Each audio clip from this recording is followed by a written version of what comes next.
Allez, c'est parti dans cette épreuve. Un bon départ d'Idéal sans Leandro qui est assez bien parti.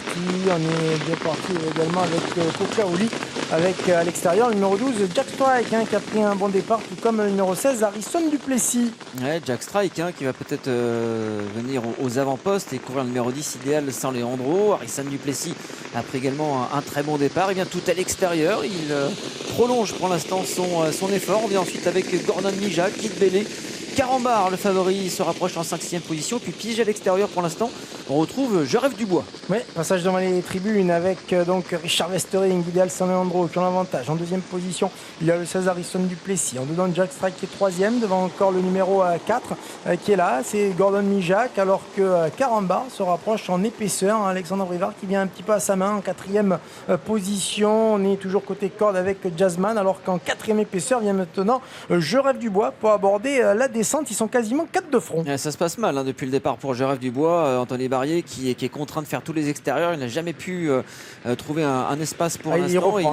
Et il est né au vent. Il est obligé. Il est obligé de reprendre et essayer de se caler derrière, car il n'a pas réussi vraiment à faire le tour de ses adversaires. Devant, c'est toujours un gros outsider. Idéal Saint-Landreau qui est en tête, même si Carambar est venu à sa hauteur. À l'extérieur, Élégance Chronos se rapproche côté corde. Jack Strike est toujours bien placé en 4-5e position. Harrison Duplessis a pour l'instant le bon parcours. Idéal Saint-Landreau qui doit faire face maintenant au concurrent à Brivard-Barjon, puisque le numéro 7 Élégance Chronos vient en 2e position, le nez au vent, offrant un dos au numéro 1 Carambar, mais Alexandre Brivard ressort avec Carambar et vient maintenant en 3e épaisseur. Jack Strike est toujours là en 4e position. Ces 4 là devant encore Harrison Duplessis, Jazzman ensemble, et à l'extérieur la finlandaise Lightning Stride avec Satu Reitela qui tente de progresser maintenant. On est un petit peu plus loin avec le numéro 4 Gordon Mijak. À l'extérieur, piégé un numéro 6 Lightning Stride qui fait maintenant les extérieurs, mais c'est toujours le numéro 10 Idéal San Leandro avec Richard Westering. Carambar c'est bien replacé, ressaisi. Jack Strike a le super parcours dans le dos des leaders, beaucoup moins